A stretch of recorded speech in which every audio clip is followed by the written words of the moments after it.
یہ میری رپورٹ خراب نہ کر دے، یہ میری انکریمنٹ نہ رکوا دے، یہ میرا یہ نہ بگاڑ دے، یہ میرے یہ نقصان نہ پہنچا دے، اس کا ڈر، اس کا ڈر، اس کا خوف، اس کی خوشامد، اس کے لیے جا کر طرح طرح سے اپنی عزت نفس کو ذلیل کروانا اس کے سامنے.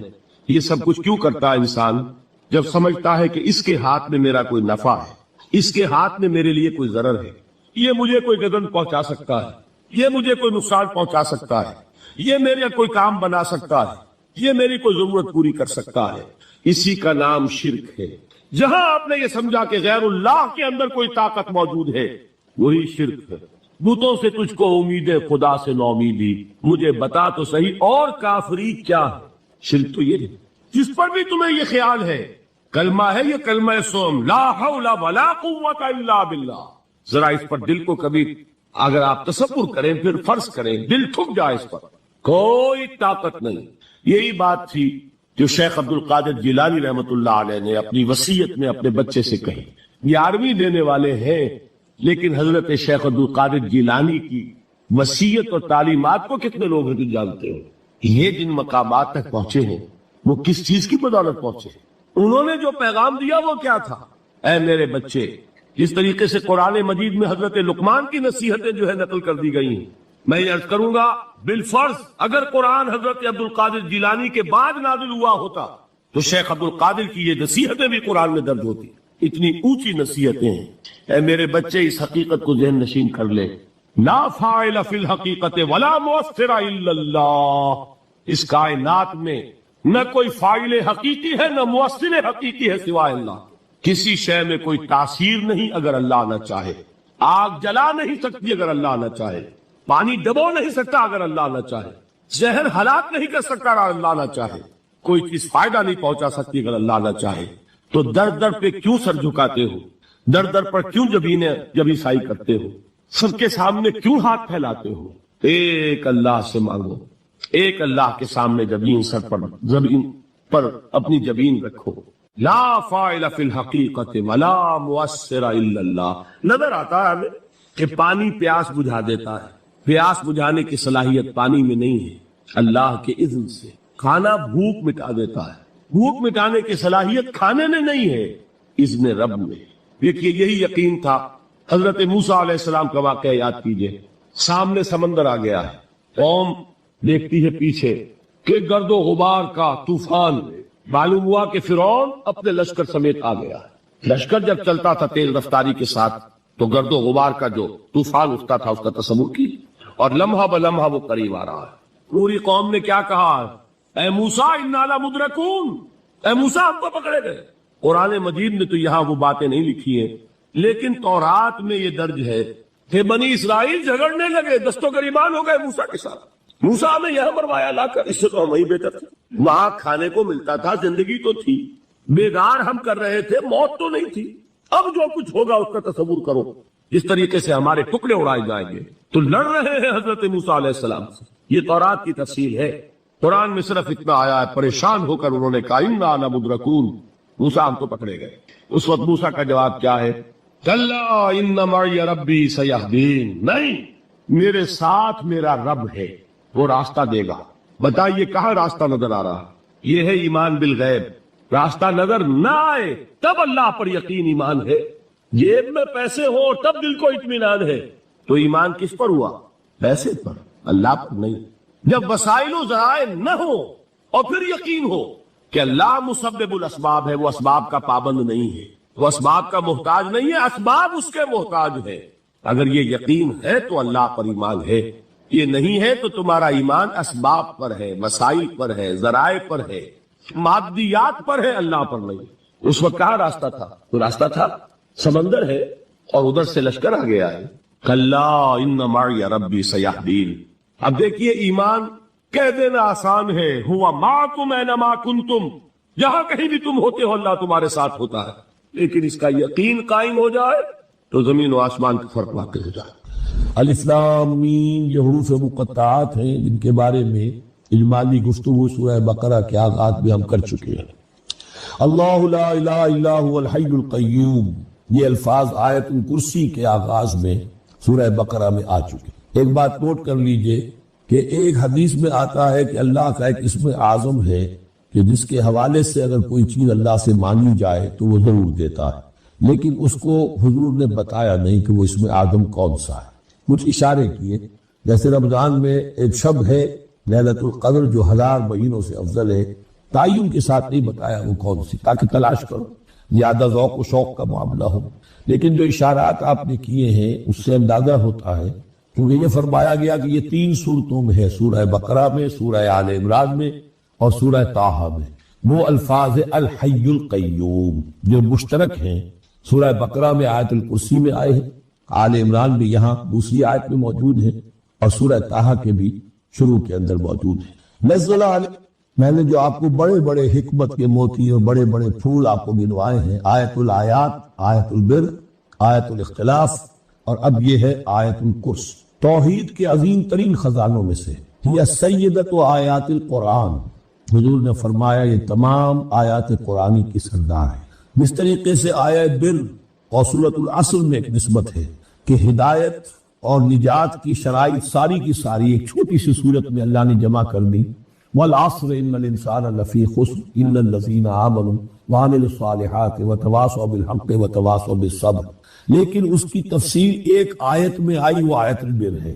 چنانچہ جو منتخب نصاب ہم نے مرتب کیا ہے دعوت قرآن کے لیے، میں پہلا درس سورۃ العصر کا ہے اور دوسرا درس آیت البر کا ہے۔ جو نسبت سورۃ العصر میں ہے کہ وہ سورت ہے، یہ آیت ہے، لیکن اس آیت میں کئی صورتیں نکل سکتی ہیں حجم کے اعتبار سے سورۃ العصر کے برابر۔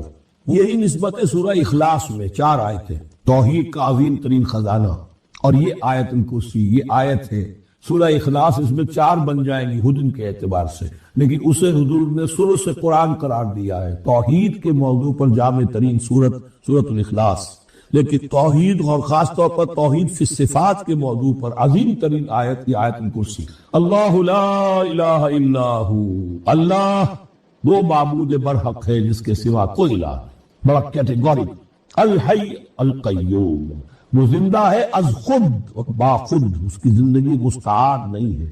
وہ جو کہا ہے کہ مانگ کے لائے تھے 4 دن، 2 آرزو میں کٹ گئے 2 انتظار میں، عمر دراز مانگ کے لائے تھے، اللہ کی زندگی ہے اس کی از خود زندگی، کسی کی دی ہوئی نہیں، اور اس زندگی میں کوئی ضعف نہیں، کوئی کمزوری نہیں، کوئی احتیاج نہیں، آگے آ جائے گا، نہ اسے نیند آتی ہے نہ اونگ آتی۔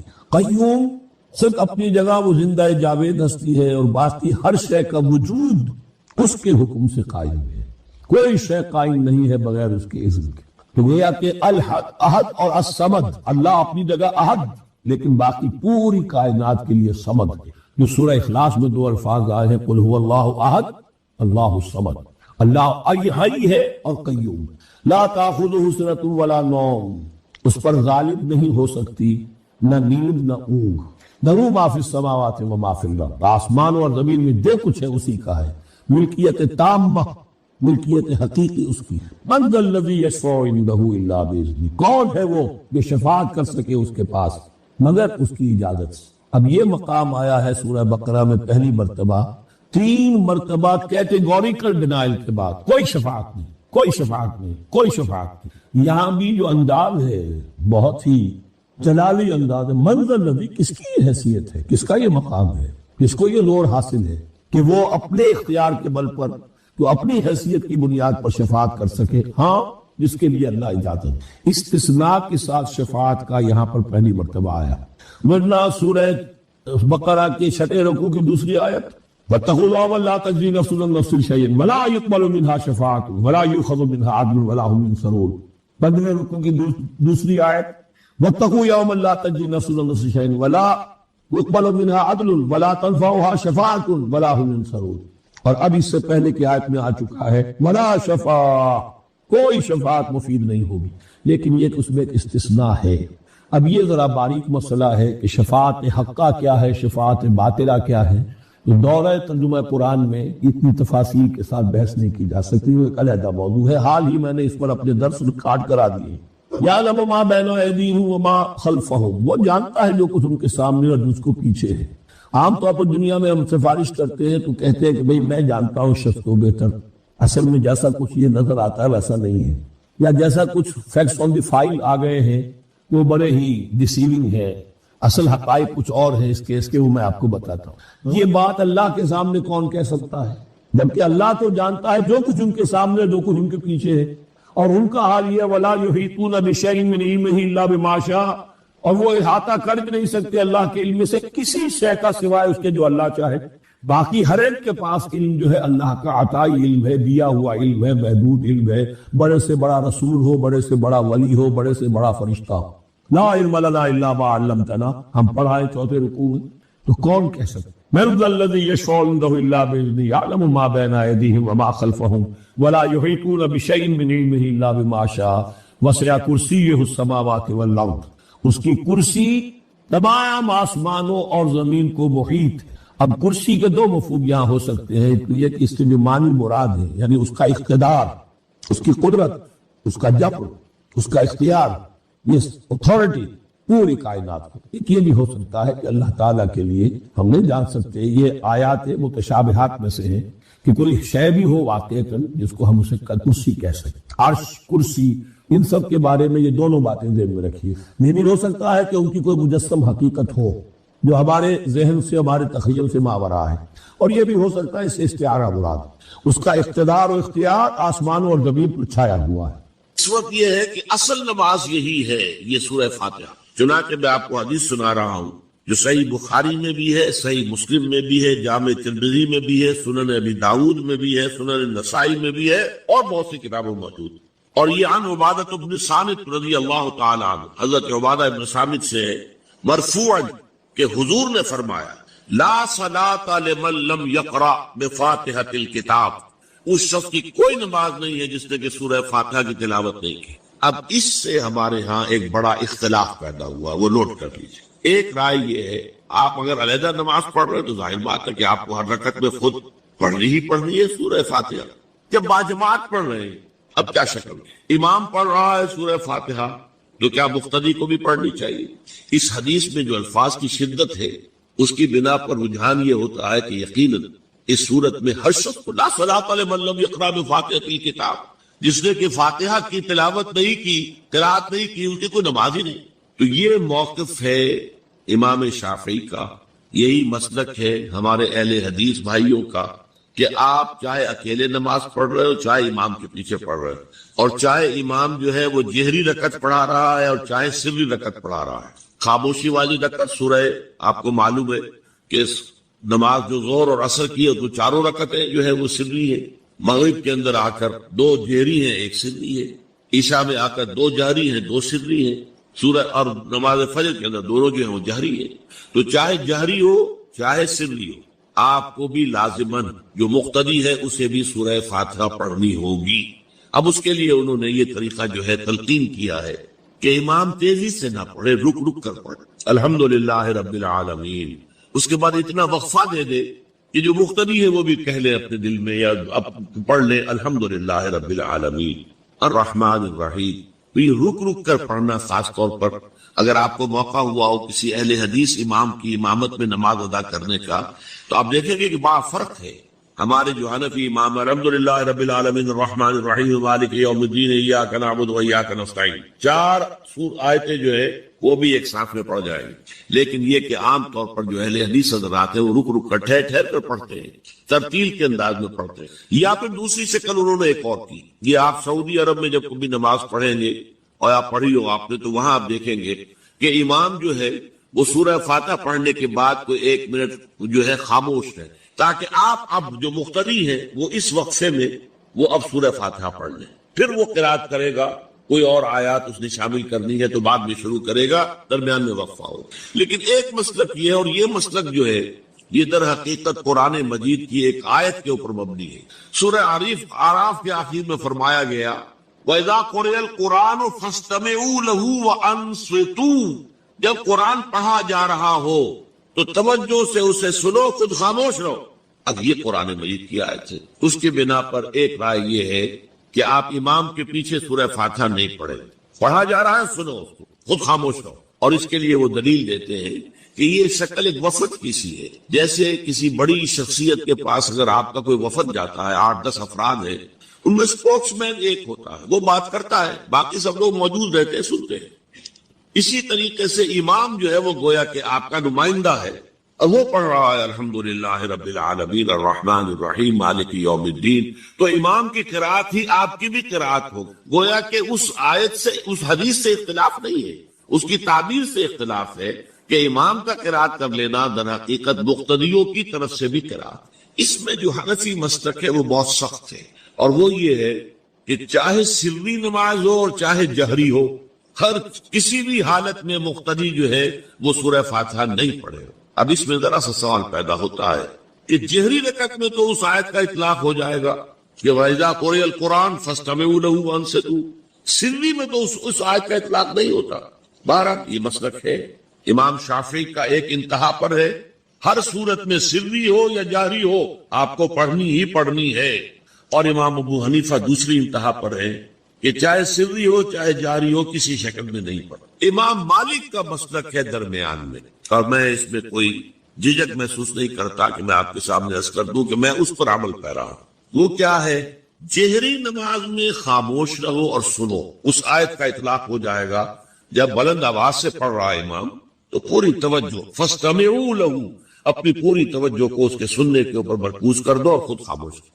سری رکعت میں البتہ جبکہ وہ بھی خاموشی سے پڑھ رہا، آپ بھی خاموشی۔ بہرحال ان چیزوں میں میں نے یہ سب کوئی بیان کیا ہے، تو اس سے جو میرا مقصود ہے وہ یہ ہے کہ معلوم ہو جائے کہ اس میں کوئی بڑی بنیادی بات نہیں ہے، نہ یہ کہ جو حنفی ہیں وہ اس حدیث کا انکار کرتے ہوں کہ لا صلاۃ لمن لم یقرأ بفاتحۃ الکتاب، کیسے وہ انکار کریں گے، اور نہ ہی کوئی جو حنبلی ہے یا اہل حدیث ہے وہ قرآن کی اس آیت کا اختلاف سے جو ہے وہ اختلاف کر سکتا ہے کہ اذا قرئ القرآن فاستمعوا له وانصتوا، لیکن یہ کہ اس کے پھر اس سے جو احکام کا استنباط ہے اس میں اختلاف ہو جاتا ہے، تو اس کو نہیں سمجھنا چاہیے کہ یہ کوئی بہت بڑی اہمیت والی بات ہے۔ بات کے جو فرض نماز ہے اصل اہمیت ہمارے ہاں عام طور پر مذہبی حلقوں میں اور خاص طور پر جو ذرا متصوفانہ انداز کے رنگ کے لوگ ہوتے ہیں وہ فرض کو تو بس ایسے ہی ادا کر لیتے ہیں جیسے بس اس کی کوئی اہمیت نہیں، بلکہ بعض لوگ وہ بھی ہیں کہ وہ فرض کو تب کر دیتے ہیں،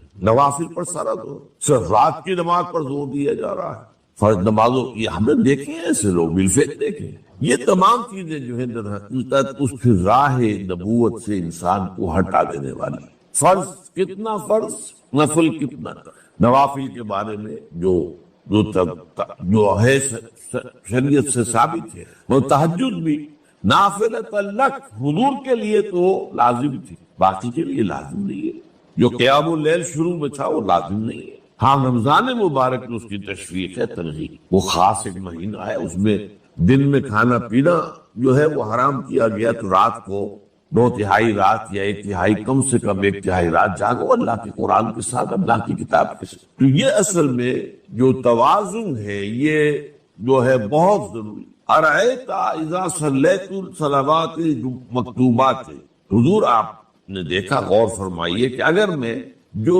فرض نمازیں ہیں وہ ادا کروں، اب مثلا ایک حدیث مجھے اور یاد آئی، فرض نماز کی اہمیت کو بیان کرنے کی حضور نے فرمایا جس شخص نے عشاء کی نماز بھی جماعت کے ساتھ ادا کی اور پھر فجر کی نماز بھی جماعت کے ساتھ ادا کی، اس کے لیے پوری رات کا قیام لکھ دیا ہے۔ فرض کی یہ ہے، تو اذا صلیت المکتوبات، صلوات المکتوبات وصمت رمضان، اور میں روزہ بھی رمضان کے روزے رکھ لوں، باقی روزہ رکھنا آپ کی مرضی پر ہے، رکھیں ٹھیک ہے، لیکن وہ لازم نہیں ہے۔ نجات کے لیے لازم جو بیس لائن ہے وہ جو عبادات فرض، اس کے بعد جتنا آدمی اضافہ کر سکے، حالات کو بھی دیکھیں۔ بعض حالات ایسے ہوں گے کہ اس میں اصل اہمیت جہاد کی ہو جائے گی، قتال کی ہو جائے گی۔ اب ایسا حال بھی ہو سکتا ہے کہ اسلامی نظام قائم ہے، اسلامی حکومت قائم ہے، نظام خلافت قائم ہے، تو اب قتال کا معاملہ جو وہ حکومت کے ذمہ ہے، حکومت انتظام کرے گی۔ اگر کہیں 10,000 آدمی چاہیے، 10,000 آدمی نکل آئے چل جانے کے لیے، تو باقی آرام سے گھر میں سوئیں یا نوافل پڑھے، سارے رات کھڑے رہے، ٹھیک ہے، یہ تقرب بالنوافل کا موقع ہوگا۔ لیکن اگر اللہ کا دین جو ہے وہ مغلوب ہے، پامال ہے، اسے پاؤں تلے رودا جا رہا ہے، شریعت کی دھجیاں بکھیری جا رہی ہیں، عوامر کا استہزاء ہو رہا ہے، اور جو منکرات ہیں ان کی تبلیغ ہو رہی ہے، اس وقت آدمی نوافل میں لگا رہے، وہاں تو فرض ہو جائے گا امر بالمعروف نہی عن المنکر۔ کیا ہم نے آپ کے لیے آپ کے سینے کو کھول نہیں دیا، انشراح نہیں دے دیا آپ کو، اور آپ پر جو ایک بوجھ پڑا ہوا تھا وہ اٹھا نہیں لیا؟ الذی انقض ظہرک، جو آپ کی قبر کو دوڑے کیے دے رہا تھا، توڑے دے رہا تھا۔ ورفعنا لک ذکرک، اور ہم نے آپ کے ذکر کو بلند کر دیا۔ فإن مع العسر یسرا، ان مع العسر یسرا، تو یقیناً مشکل کے ساتھ ہی آسانی ہے، یقیناً مشکل کے ساتھ ہی آسانی ہے۔ فإذا فرغت فانصب وإلى ربک فارغب، تو جب آپ فارغ ہو جائیں تو پھر یہ کہ خوب کمر کس لیجیے، محنت کیجیے اور اپنے رب کی طرف راغب ہو جائیے۔ یہ مشکلات القرآن میں سے ہے۔ عام طور پر سمجھتے ہیں لوگ کہ جو مشقتیں تھیں دعوت و تبلیغ میں، اور جو آپ کے اوپر جو لوگ فکرے چست کر رہے تھے اس کی وجہ سے آپ کو یہ رنج ہو رہا تھا، تو یہاں اصل میں یہ بات نہیں ہے، وہ بھی ہے اپنی جگہ پر۔ حقیقت میں بات کون سی ہے؟ اور کیونکہ یہ بھی معلوم ہے کہ یہ بالکل ابتدائی زمانے کی صورتیں ہیں، لہذا اس دور میں تو ابھی اس طریقے کا جو ہے کوئی بہت زیادہ پرسیکیوشن بھی نہیں تھی، بہت زیادہ مخالفت بھی نہیں تھی، اس سے کہیں زیادہ بڑے مراحل سے آپ کو گزرنا پڑا ہے۔ 3 سال کی جو بھی شیب بنی ہاشم کی قید ہے وہ بات کی بات ہے، جو یوم طائف آ رہا ہے وہ اس کے بہت بعد کی بات ہے، یوم احد بہت بعد میں آ رہا ہے۔ یہ اصل میں کیا ہے، جس شخص کو اللہ تعالیٰ نبوت دیتا ہے اس کی سب سے زیادہ جو خواہش ہوتی ہے وہ اللہ کے ساتھ لو لگا کر بیٹھا، اور رسالت کا فریضہ ایسا ہے کہ جاؤ خلق خدا کو ہدایت کا راستہ دکھاؤ۔ اب کہاں وہ کیفیت، دن ڈھونڈتا ہے پھر وہی فرصت کے رات دن بیٹھے رہے تصور جانا کیے ہوئے، کہاں اللہ کی طرف رخ کر کے اللہ کا بندہ کھڑا ہے رات کے وقت، کیا اس کی کیفیت ہے، اس کے قلب کی، اس کی روح کی کیا انشراح ہے، کیا انبساط ہے، کن بلندیوں پر اس وقت وہ ہے، کس روحانی وسعتوں کے اندر جو ہے وہ اس وقت تیراکی کر رہا ہے، اور کب جا رہے ہیں، کسی نے کہہ دیا پاگل ہے، کسی نے کہہ دیا کہ یہ تو مجنون ہے۔ دیکھو ذرا یہ شخص ہے جو کہتا ہے آپ کے معبودوں کو کہ یہ غلط ہے، اب اس کا ایک تکبر ہو رہا ہے دل کے، کہاں وہ کیفیت۔ علامہ اقبال نے اسے لکھا ہے، 4th لیکچر ہے ان کا جو خطبات میں سے، شیخ عبدالقدوس گنگوہی رحمۃ اللہ علیہ کا قول دیا ہے۔ وہ کہیں کسی کیفیت میں بیٹھے ہوئے تھے اسی طرح مراقبے میں، اچانک اقامت کی آواز آ گئی، اب جماعت کھڑی ہوگی، تو وہ آ کھڑا ہونا ہے، تو نماز میں تو جانا ہے، تو کہا کیا، جھنجلا کر کہا، حضوری سے نکال کر دربانی میں کھڑا کر دیا۔ اس وقت جس مراقبے کی کیفیت میں تھا وہ تو حضوری کی کیفیت مجھے حاصل، اب میں دربانی میں آ گیا ہوں یہاں پر۔ نماز تو آپ پڑھیں گے تو امام کے پیچھے پڑھیں گے، اس نے کہا اللہ اکبر تو کرنا ہی ہے رکوع، چاہے ابھی آپ کے دل چاہ رہا ہے اور قرآن پڑھا جائے تو کیسے ہوگا، تو اس کا حکم ماننا آپ نے۔ آپ چاہ رہے ہیں سجدے میں پڑے رہے ابھی سر نہ اٹھائیں، لیکن وہ تو کہے گا اللہ اکبر، تو سر آپ نے اٹھانا ہی ہے۔ تو وہ ایک اور نظام ہے، وہ نظام باجماعت ہے، اس سے ایک جماعت کی تشکیل جو ہے وہ مطلوب ہے، اور ایک ہے انسان کا اپنا روحانی طرف ہو، اس کے کچھ اور تقاضے ہو۔ تو جیسے حضرت موسیٰ سے کہا گیا، ہر دفعہ آپ نے دیکھا اذهب الى فرعون انه طغى، اور وہ اگر وہیں پر رہتے ڈیرا لگا دیتے، ہر وقت گفتگو ہو رہی ہے، مخاطبہ مکالمہ مل رہا ہے، تو جو لذت اس میں تھی، اس کے اندر جو ہے وہ جو مشقت ہے وہ یہ تھی۔ رفتہ رفتہ پھر آپ کا مزاج اس کا خوگر ہوا، اور پھر یہ کہ جب اللہ تعالیٰ نے اس میں بہت سے لوگوں کو بھی شامل کر دیا، پھر وہ جو تسکین پیدا ہوئی کہ ایک شخص وہ ہوتا ہے جو اکیلا، اس کو مولانا روم نے بڑی خوبصورتی سے بارش کا ایک بتایا ہے مثال، کہ بارش میں ایک مرحلہ ہوتا ہے کہ سمندر سے بخارات اوپر جا رہے ہیں، نہایت صاف شفاف، اس میں تو کوئی قدورت نہیں ہوتی، وہ تو ڈسٹلڈ واٹر جا رہا، وہ اوپر گیا، پھر وہ گیا، اس نے بارش کی شکل اختیار کی، جب بارش بن کر وہ گرا ہے تو اس نے اب فضا کو بھی دھو دیا، تو فضا کی قدورت اپنے اندر لی نا، فضا کو صاف کر کے وہ آیا نیچے، زمین کا بھی گند صاف کرتا ہے، صاف کر کے اور وہ گند لے کے دریا میں شامل ہوا، اور پھر گیا اور سمندر میں جا کر گند اس نے وہاں چھوڑا، پھر وہ پاک ہو کر صاف ہو کر بڑی ہی یعنی لطیف شکل میں پھر یہ ہو رہی ہے، یہ ہے ایک سیر الی اللہ، اللہ کی طرف بڑھا جا رہا ہے، رات کو اللہ کا بندہ کھڑا ہے اور اللہ سے مناجات ہو رہی ہے، یہ وہ ہے بخارات کا اوپر اٹھنا، نہایت پاکیزہ لطیف کیفیت۔ اور جب آپ آئے ہیں تو بارش کے مانند ہیں، اب آپ دھو رہے ہیں، تو جو دھو رہے ہیں اس سے خود اپنے آپ کو بھی تقدر ہوتا ہے، کسی نے کچھ کہہ دیا، کسی نے کچھ کہہ دیا، کسی نے کچھ کہہ دیا، کسی نے فکرہ چست کر دیا، اب آپ کو ضرورت ہے کہ پھر ذرا اپنے آپ کو بھی صاف کریں دوبارہ، پھر رات کو کھڑے ہو جائیں۔ سیر الی اللہ، سیر فی اللہ، سیر عن اللہ الی اللہ، یہ جو ہے جو تبلیغ کا اور فریضہ رسالت ہے، یہ بھی سیر الی اللہ ہے نتیجے کے اعتبار سے، لیکن اس وقت عن اللہ ہے، اللہ کی طرف تو پشت ہو گئی۔ اب دیکھیے جب آپ نماز میں کھڑے ہیں تو رخ کدھر ہے؟ اللہ کی طرف۔ جا رہے ہیں تبلیغ کے لیے تو اللہ کی طرف تو پشت ہو گئی، اب تو آپ جا رہے ہیں تو خلق کی طرف آپ کا رخ ہے، اللہ کی طرف تو پشت ہے۔ اس حوالے سے وہ عروج ہے، یہ نزول ہے، اور یہ نزول جو ہے یہ بڑا شاق گزرتا ہے کسی ایسے شخص پر جسے عروج کی لذت حاصل ہو گئی. یہ ہے وہ سختی. الم نشرح لك صدرك ووضعنا عنك وزرك الذي انقض ظهرك ورفعنا لك ذكرك فان مع العسر يسرا ان مع العسر يسرا فاذا فرغت فانصب. اے نبی وہ وقت آ جائے گا آپ اپنے اس فرض منصبی سے جب فارغ ہو جائیں گے, جب اللہ کا دین غالب آ جائے گا, پھر آپ یکسو ہو کر وہ جو آخر میں آیا اذا جاء نصر اللہ والفتح ورأيت الناس يدخلون في دين الله افواجا فسبح بحمد ربك واستغفر انه كان توابا, پھر آپ ہمہ وقت اسی کام میں لگ جائیے. اور اسی لیے حضور نے اس وقت آخری فیصلہ کیا اللہم فی الرفیق الاعلی. بس اب میں فارغ ہوا اور اب میں مزید تاخیر نہیں چاہتا. حالانکہ نبیوں کو یہ آپشن ملتا ہے, اگر آپ ابھی چاہیں تو اور رہ سکتے ہیں دنیا میں, یہ آپشن ملا ہے. چنانچہ حضور نے اپنے مرض وفات میں جو خبر دی آ کر, جب آپ نے نماز پڑھائی ہے, بیماری میں ذرا سی کمی ہوئی تھی, باہر آپ آئے ہیں, حضرت ابوبکر نماز پڑھا رہے تھے, حضرت ابوبکر کے پاس جا کر آپ جو ہے بیٹھ گئے. اب حضرت ابوبکر جو ہے وہ اقتدا کر رہے ہیں حضور کی, اور پوری جماعت کر رہی ہے اقتدا حضرت ابوبکر کی. یہ نماز ہے آخری باجماعت نماز. اس میں حضور نے فرمایا اللہ نے اپنے بندے کو ایک آپشن دی ہے, ایک اختیار دیا ہے.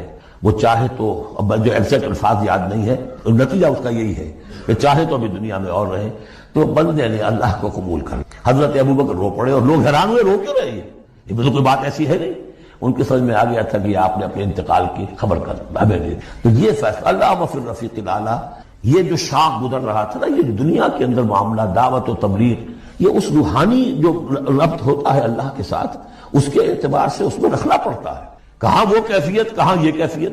اور اس کی وجہ سے جلدی آپ نے فرمائی, میں سمجھتا ہوں کہ اگر ابھی جو لوگ یہ اتنا عظیم انقلاب برپا ہوا تھا عرب میں, اور جب رأیت الناس يدخلون فی دین اللہ افواجا, ان کی ابھی بڑی تربیت کی ضرورت تھی. یہ تربیت کے مراحل ابھی ان کے پورے نہیں ہوئے تھے. یہ تو صرف مکے اور مدینے کے لوگ تھے جو آپ کی تربیت سے اس طریقے سے بہرہ اندوز ہوئے اور ان مستفید ہوئے. یہ جو پورا عرب جو ہے ایمان لے آیا, اور ان کو تو آپ کی تربیت کا بھی وقت نہیں ملا. بہرحال جب یہ کام ہو چکے گا محمد, تو بس پھر آپ ہمہ وقت اللہ کی طرف متوجہ ہو جائیے. صدق اللہ العظیم. آج جو مجھے موضوع دیا گیا ہے اس کے لیے میں نے سورہ اعراف کی آیت نمبر 157 کا آخری ٹکڑا جو ہے وہ آپ کو سنایا ہے. اس کا ایک پس منظر ہے, وہ جان لیجیے. آپ کو معلوم ہے کہ جب حضرت موسیٰ بنی اسرائیل کو لے کر مصر سے نکلے ہیں, اس کے بعد مرحلہ آیا کہ اللہ تعالیٰ نے حضرت موسیٰ کو کوہ طور پر طلب فرمایا تورات عطا کرنے کے لیے. ان کی غیر حاضری میں ایک فتنہ کھڑا ہوا, اور 36 چونکہ نیکی کا کم سے کم اجر اللہ تعالیٰ کے ہاں جو ہے وہ 10 گنا ہوتا ہے. تو 360 دن ہو گئے, سال کے دن پورے ہو گئے, تو گویا کہ اگر 30 دن اس کے 35 یا 36 روزے اگر سال میں ہو گئے, تو گویا کہ پورے سال کے روزوں کے وہ ہم وزن ہو جائے گا. نفلی روزے کے ضمن میں یہ ایام 20 کے روزے جو ہے وہ بہت اہم ہے, اور اس کے لیے خصوصی تاکید بھی ہے. اور جیسا کہ میں نے آپ کو بتایا تھا, ابتداءً یہی فرض کیے گئے تھے. ایام معدودات, یہ معدودات جو ہے یہ 2 3 4 دن کے لیے آ سکتا, 30 دنوں کے لیے نہیں آ سکتا. جیسے کہ ایام معدودات حج میں مینا میں قیام کے لیے بھی ایام معدودات آیا, وہ بھی 2 دن یا 3 دن کا قیام ہوتا ہے مینا میں, 11ویں 12ویں زیادہ 13ویں, اور تو ان کی اہمیت ہے, اس کو کنٹینیو کیا گیا ہے. اور چونکہ نیکی کا اجر جو ہے وہ 10 گنا ہوتا ہے, تو اس حوالے سے 3 دن کا روزہ گویا کہ پورے مہینے کا روزہ شمار ہو جائے گا جو شخص اس کی پابندی کرے. دوسری صورت یہ ہے کہ ایک شخص جو ہے مسلسل 3 دن کے نہیں رکھتا ہے, تو ہفتے میں 2 رکھ لیا کرے, پیر اور جمعرات کے روزے. جمعے کا روزہ جو ہے اس کو روکا گیا, منع کیا, اس لیے کہ جمعہ جو ہے وہ ایک طرح سے عید المسلمین ہے. الجمعہ کو عید المسلمین, تو اس میں جیسے کہ عیدین میں جو ہے, عیدین میں تو حرام مطلق ہے, لیکن جمعے میں یہ نہیں کہ حرام مطلق ہے, لیکن یہ کہ پسندیدہ نہیں ہے. البتہ ایام 20 کا جو شخص عادی ہے روزے رکھنے کا, ان میں کبھی جمعہ آ جائے تو کوئی حرج نہیں کہ جمعے کو بھی رکھیں گے. یہ ہے نفلی روزوں کے بارے میں. باقی یہ کہ چونکہ اس میں بھی نوٹ کیجئے کہ چونکہ رمضان کے روزے کے بعد بھی 6 روزے شوال میں ہوتے ہیں, وہ جو ہے اسی لیے فرمایا کہ جو 6 روزے شوال کے بھی رکھ لے گا وہ گویا کہ صائم الدہر شمار ہوگا. 30 یہ 6 اور 36 ہو گئے, 10 سے ضرب یہ پھر 360 ہو گئے. اس حوالے سے اگر آپ وہ رکھنا چاہیں جو بھی اس کا ہو اپنے ذوق کے مطابق, وہی ایام 20 کہلاتے ہیں. 13 14 15 ایام 20 اس لیے کہلاتے ہیں کہ اس کی راتیں روشن ہوتی ہیں. 13ویں کا چاند, 14ویں کا چاند, 15ویں کا چاند, تو راتیں روشن. تو یہ ابیض کی جمع 20 ہے. ابیض کہتے ہیں سفید, یہ سفید راتیں ہوتی ہیں. تو اس طرح سے روح بیدار ہوگی تو وہ پیاس جو اس کے اندر اب پیدا ہوئی ہے وہ کدھر متوجہ ہوگی؟ اپنے پروردگار کی طرف۔ یہ ربط ہے اگلی آیت کا، آپ پڑھیے وَإِذَا سَأَلَكَ عِبَادِي عَنِّي فَإِنِّي قَرِيبٌ۔ جب یہ روح بیدار ہو کر اپنے مرکز کی طرف متوجہ ہوگی، اپنے منبع اور سرچشمے کی طرف متوجہ ہوگی، اپنے مبدا کی طرف متوجہ ہوگی، تو اے میرے نبی صلی اللہ علیہ وسلم جب میرے بندے آپ سے میرے بارے میں پوچھیں فَإِنِّي قریب، انہیں بتا دیجئے میں قریب ہی ہوں، کہیں دور نہیں، اس کی رگے جان سے بھی زیادہ قریب۔ ہم قریب ہیں، جب چاہو ہمیں پکارو، جب چاہو دعا کرو، جب چاہو باریابی حاصل کر لو۔ ہم تو مائل پہ کرم ہے، کوئی سائل ہی نہیں۔ ہم تو ہر روز رات کے آخری گھڑیوں میں سمائے دنیا تک نزول فرماتے ہیں، اور ہماری طرف سے پکارنے والا پکارتا ہے حل من مستغفر فاغفر لہ، ہے کوئی استغفار کرنے والا کہ میں اسے بخش دوں، ہے کوئی مانگنے والا حل من سائل فاعطی، ہے کوئی مانگنے والا جسے میں دوں۔ تم سوئے ہوتے ہو، ہم تو غافل نہیں، تو متوجہ تو ہو، آؤ تو صحیح ہماری طرف۔ حدیث قدسی میں آیا ہے میرا بندہ میری طرف چل کر آتا ہے، میں دوڑ کر آتا ہوں، وہ بارش بھراتا ہے، میں ہاتھ بھراتا ہوں۔ میرا بندہ میرا ذکر اپنے دل میں کرتا ہے، میں اپنے جی میں اس کا ذکر کرتا ہوں، یاد کرتا ہوں۔ اور میرا بندہ اگر کسی محفل میں میرا ذکر کرتا ہے، میں اس سے بہت اعلیٰ محفل میں اس کا ذکر کرتا ہوں، بھلا اعلیٰ کی محفل میں ذکر کرتا ہوں۔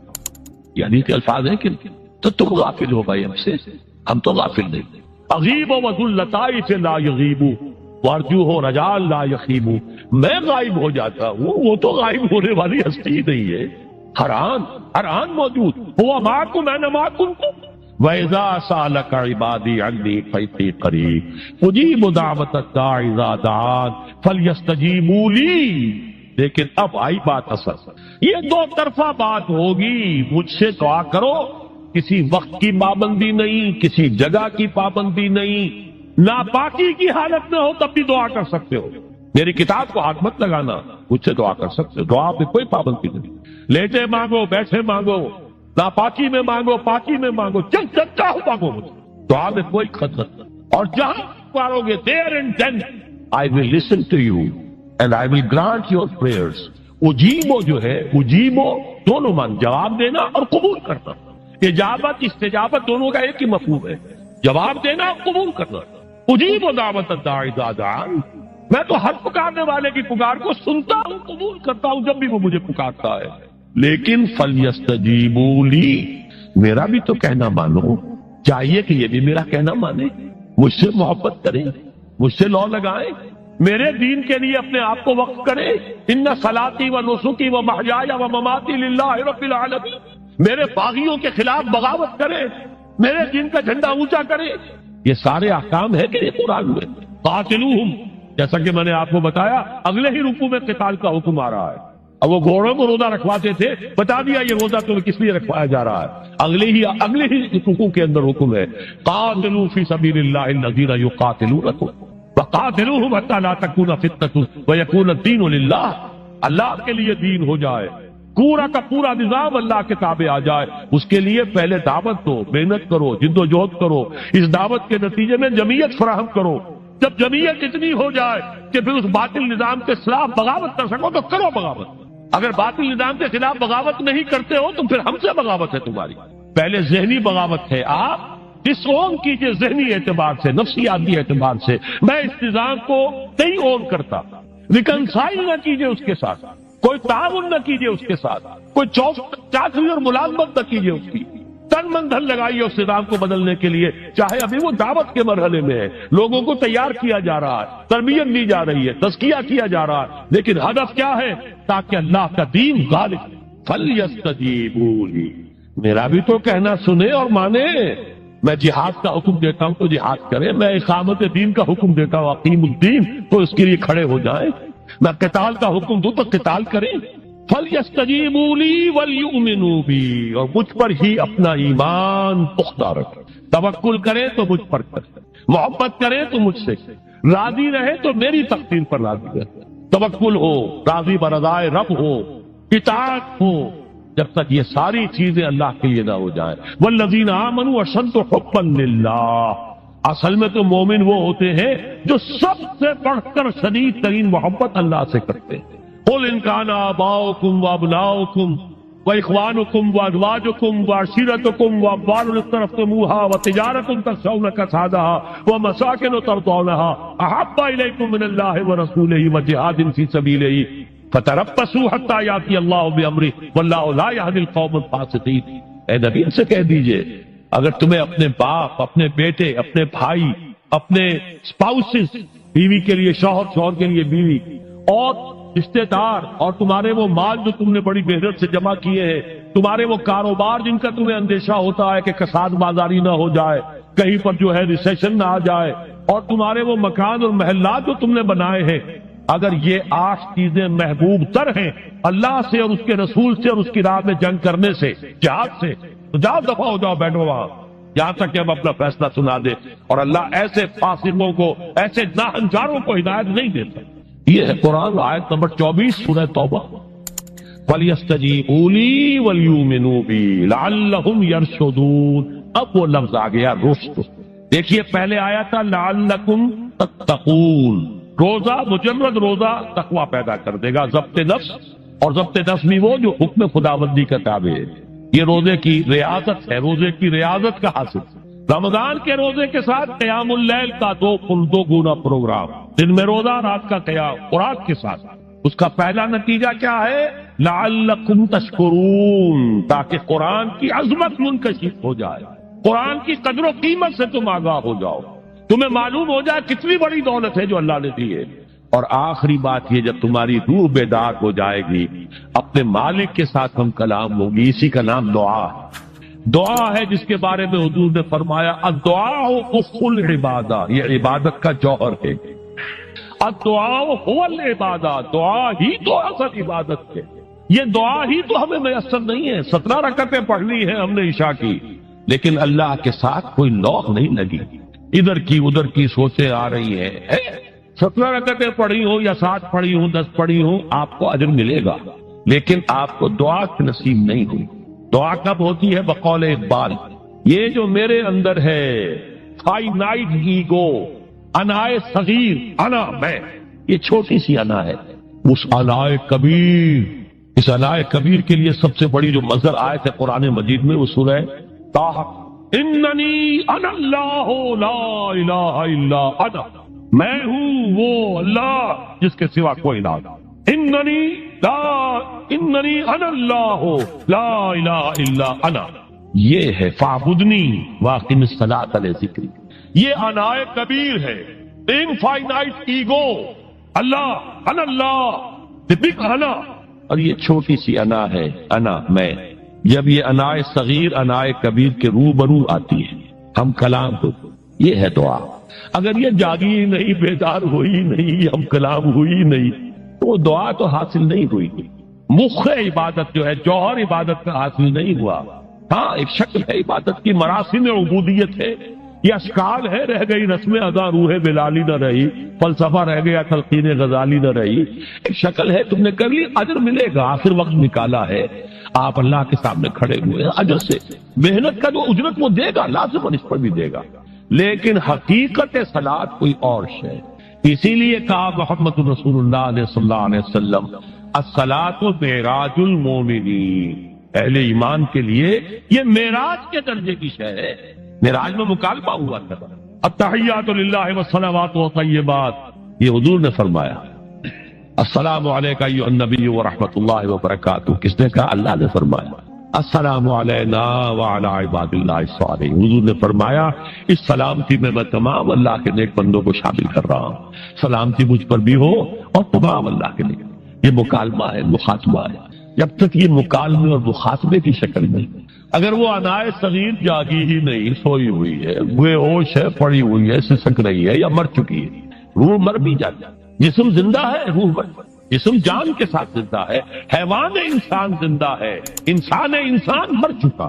اس لیے قرآن کہتا ہے نبی یہ مردہ ہے، اموات غیر احیاء، یہ نہیں سنتے ہیں، یہ آپ کو سمجھتے ہیں آپ کے یہ بڑے غور سے سن رہے ہیں، نہیں سن رہے ہیں، یہ تو مردہ ہے، روحانی طور پر مردہ ہے، ان کی روح مر چکی ہے، یہ تو حیوان رہ گیا ہے زندہ صرف، یہ چلتے پھرتے مقبرے ہیں، یہ چلتے پھرتے تعزیے ہیں، اس کے سوا کچھ نہیں۔ یہ ابو جہل کون ہے اور ابو لہب کون ہے؟ یہ حیوان ابو جہل ہے اور حیوان ابو لہب ہے۔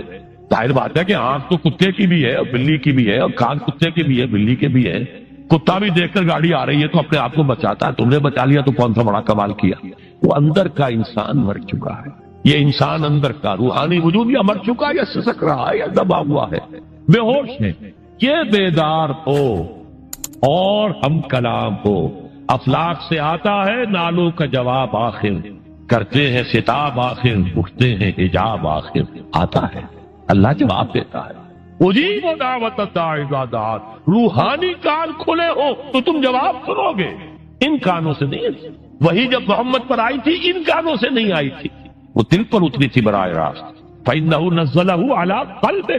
ان کانوں کا ان آنکھوں کا سوال نہیں ہے, وہ دل پر براہ. روح ہے محمدی پر, یہ روح, اسی لیے وہی کو بھی روح کہا گیا ہے. لانے والا بھی روح, اور روح الامین جس پر لایا گیا وہ بھی روح, روح محمدی جس کا مسکن ہے قلب محمدی, اور جو لائی گئی وہ بھی روح ہے. وَكَذَلِكَ أَوْحَيْنَا إِلَيْكَ رُوحًا مِّنْ أَمْرِنَا. یہ قرآن ہم نے نازل کیا, ایک روح ہے اے محمد جو آپ پر نازل کی. مَا كُنْتَ تَدْرِي مَا الْكِتَابُ وَلَا الْإِيمَانُ. اس سے پہلے تو آپ کو کچھ پتہ نہیں تھا کتاب کیا, شریعت کیا, ایمان کیا. وَلَكِنْ جَعَلْنَاهُ نُورًا. ہم نے اس قرآن کو نور بنا کر آپ کو اتارا ہے.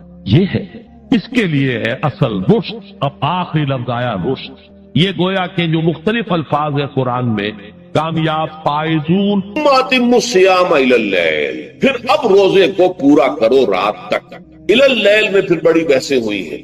اس لفظ کی مناسبت سے اہل تشیع اس کے قائل ہیں کہ جبکہ خوب اندھیرا ہو جائے, لیکن اہل سنت کا اجماع ہے کہ غروب آفتاب اس سے مراد, اس لیے کہ آغاز رات کا غروب آفتاب کے ساتھ. اور اس میں بھی احادیث کے اندر آیا ہے کہ تعجیل کرنی چاہیے. بعض لوگ وہی جو میں نے عرض کیا کہ تقویٰ کے تحت جو ہے, جیسے کہ سفر میں بھی روزے رکھتے ہیں یا 104 بخار کے درجے میں بھی وہ روزہ قضا کرنے کو تیار نہیں ہوتے, ایسے ہی وہ تاخیر کرتے ہیں اپنے تقوی کے حساب سے. کہیں ایسا نہ ہو, کوئی غلطی نہ ہو جائے, کہیں یہ نہ ہو جائے, کہیں وہ نہ ہو جائے, تو پھر اس کے اندر وہ افطار میں. تو آپ نے فرمایا کہ قوم جو ہے اسی وقت صحیح رہے گی جبکہ وہ افطار میں عجلت سے کھا. یعنی سحری کے اندر بہت زیادہ جلدی کرنے کی ضرورت نہیں. اگر اذان ہو رہی ہے اس کے دوران بھی اگر کچھ کھا پی رہے ہو تو کھا پی لو, مکمل کرو. اسی طریقے سے افطار کے اندر جو ہے وہ تاخیر کرنے کی ضرورت نہیں. سورج کے غروب کے ساتھ افطار کرنا. وَلَا تُبَاشِرُوهُنَّ وَأَنْتُمْ عَاكِفُونَ فِي الْمَسَاجِدِ. ہاں, اپنی بیویوں سے تم مباشرت نہ کرو, تعلق زن و شو قائم نہ کرو جبکہ تم مسجدوں کے اندر معتکف. یہ اعتکاف کا ذکر ہو گیا. رمضان کے آخری عشرے میں یہ اعتکاف جو مسنون ہے کہ 21ویں شب سے شروع ہو جائے گا, یعنی 20واں روزہ ختم ہوا اس کے ساتھ یہ اعتکاف شروع ہو گیا. اور پھر اعتکاف مسنون جو ہے وہ جب تک کہ چاند نظر نہ آ جائے شوال کا, عید کا, اس وقت تک یہ اعتکاف جاری رہے گا. یہ ہے مسنون اعتکاف. اس کی کیا حکمت ہے وہ میں بعد میں عرض کروں گا. تو یہ حکمت جو ہے اس کے حوالے سے گفتگو بعد میں ہو جائے گی, لیکن یہاں یہ بتا دیا گیا کہ یہ جو رمضان کی 20 راتوں میں اجازت دی گئی ہے اپنی بیویوں کے ساتھ ہم بستری کی, وہ اس معتکف کے لیے نہیں ہے. جو مسجد میں معتکف ہے تو ہاں اس کی اہلیہ آ سکتی ہے وہاں ملاقات کے لیے, کسی مشورہ کوئی کرنا ہے بہت ضروری ہے, آ جائے, ملاقات ہو سکتی ہے, لیکن یہ کہ مباشرت نہیں ہو سکتی, وہ حرام. فرمایا وَلَا تُبَاشِرُوهُنَّ وَأَنْتُمْ عَاكِفُونَ فِي الْمَسَاجِدِ تِلْكَ حُدُودُ اللَّهِ. یہ اللہ کی حدود ہے, شریعت اسلامی کی یہ حدود ہے. فَلَا تَقْرَبُوهَا, تو ان کے قریب تک مت جاؤ. قرآن مجید میں اس اعتبار سے دو انداز تعبیر ہے کہ اللہ کی حدود ہے فَلَا تَعْتَدُوهَا, یہ اللہ کی حدود ہے, ان سے تجاوز نہ کرو, اس حد کو پھلانگ نہ جاؤ, اس حد سے آگے نہ گزر جاؤ. یہاں ہے تقربوها, اللہ تعالیٰ کی حدود کے قریب تک نہ جاؤ. اس کی وجہ ایک حدیث میں بیان کر دی گئی ہے کہ جیسے ہر بادشاہ کی ایک چراگاہ ہوتی ہے, وہ صرف شاہی جو بھی ہے جانور ہیں ان کے, یا گھوڑے ہیں یا کوئی اور ہیں, ان کے چرانے کے چرنے کے لیے ہے. وہاں پہ کوئی رعایت کا کوئی آدمی اپنی بھیڑ بکریاں وغیرہ نہیں لے جا سکتا. وہ حما کہلاتا تھا کہ یہ شاہ کے لیے مخصوص ہے. لکل ملک حمن وحم اللہ محارمہ, اللہ بھی بادشاہ ہے کائنات کا, ارض و سما کا. اس نے بھی جن چیزوں کو حرام کر دیا ہے وہ حما, اس میں داخل نہیں ہونا تمہیں. تو فرمایا کہ جو چرواہا اپنی بھیڑوں کو بالکل اس کی آخری حد تک لے جائے گا تو اندیشہ ہے کہ کوئی بھیڑ کوئی بکری چھلانگ لگائے اور اس چراگاہ میں داخل ہو جائے. اس لیے کیپ اینڈ ڈسٹینس, ایک فاصلے پر رہو. احتیاط کا تقاضا یہ ہے کہ اس آخری حد کے قریب نہ جاؤ، فلا تقربوها، اس کے قریب نہ جاؤ۔ ان حدود کی تو سختی کے ساتھ پابندی کرنی ہے۔ ان کے لیے یہ ہے کہ ان کو نہ صرف یہ کہ ان سے تجاوز نہیں کرنا، بلکہ ان سے ذرا کچھ فاصلے ہی پر اپنے آپ کو رکھنا ہے۔ کذالک یبین اللہ